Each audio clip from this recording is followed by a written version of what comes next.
Hi, today I'm going to go through a real quick motives of imperialism on the first day of the unit, just in case you've been gone. You do need to read the readings that I've attached. I'm not going to go in as much detail as they are, and they're going to give you more of the meat. I'm just going to give you just kind of the general outline. Okay. First of all, the age of imperialism in the United States is typically, the late 1800s, really beginning in 53, you could say, with going overseas to force trade with Japan, and through World War One. It's the expansion of America outside of its own continent.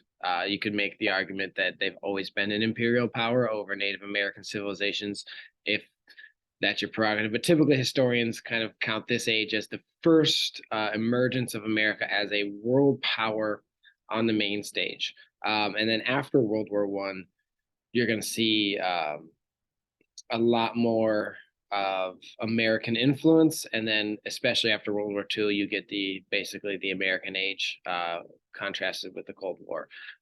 So when we look at when this video is made in 2023, you're seeing we're coming up on a century since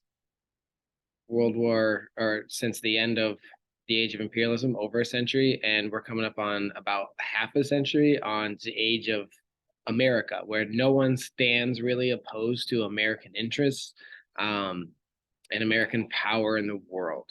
And that's kind of waning a little bit at this moment. Who knows what the future brings? You do have some opposition, but really, you can't talk about since 1991 to the moment I'm making this world history without talking about American history. And where that all began was with this expansion of the United States overseas. And the reasons why we expanded overseas at this time are very similar to our motives for foreign policy today. It looks different because we have the power now. We're not emerging into this. We're trying to hold it. And the policies that the presidents make, like Theodore Roosevelt, William Howard Taft, and Woodrow Wilson, essentially they're updated for our current times, but they are essentially the same blueprint. So we can talk about what is the role that America should have in the world through a lens of American imperialism in the past. So why are the Americans expanding overseas? Why are they taking over, both in an economic way, in a military way, and in just a cultural way, other places around the world without making them colonies or states? This is an important part too, because the British imperialism, the European imperialism colonized. The Americans have no interest in colonizing these places. They're going to simply establish naval bases and control, but allow them to remain in their own power, which is different. And it allows the American imperial age to extend after World War II and the end of colonization. Also, the British Empire extracted resources. The European empires extract. The American empire is giving. We need a trade partner.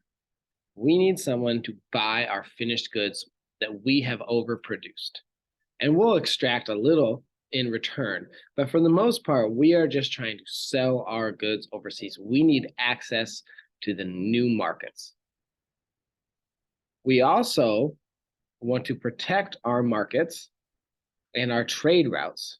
And the way that we protect our markets and our trade routes is with military. We have the benefit of oceans as our borders, but we don't want to fight on our shores. So if we can establish this outer edge of military bases to protect our merchant ships and to protect ourselves from any European aggressors, and establish ourselves as rulers of this hemisphere, we're on our way to becoming the world power that we do become. So, the reasons why we're expanding are pretty simple. It's just money, power, and influence. That's what we want. Money, power, influence. And historians will debate this, right? They're like, how much are we really motivated purely in this like economic sense, right? Like, are we not also motivated by this like sense of duty and good, like to spread the American democracy throughout the world, right? Woodrow Wilson's quote is to make the world safe for democracy. Harry Truman will update that when the Cold War comes and say, you know, the Truman Doctrine of protecting free people everywhere. Is that really it? Are we protecting our free market everywhere? The American trade system and the American power? And the answer is obviously a little more gray than I'm going to make it out to be. But if you look at like kind of the hypocrisy of the American empire, it's mostly just money, power, influence. But you don't sell people on taking over another land because some rich person wants to sell their stuff. You sell people on the idea of spreading America and American influence. And the stronger America is, the more we can spread these good things and that. And there are times when we do act in that way as well, right? To put it in a more academic sense, we want new markets to trade our surplus of goods. We're solving a lot of our late 1800s economic problems by simply like we have an excess, we trade. We have industrialized to the point where we produce more than we can buy in the United States. So now we're selling to other places.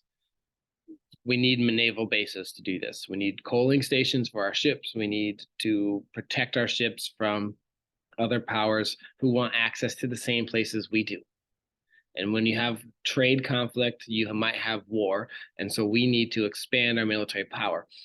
Plus, we can get, once we, get rid of the Spanish in our hemisphere, we control the Western hemisphere, and we can exert our power over Central and South America as well. Lastly is the concept of Anglo-Saxonism.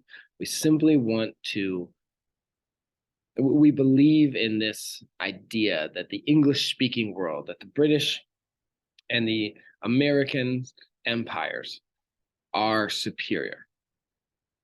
And they put the social Darwinist thought towards the world.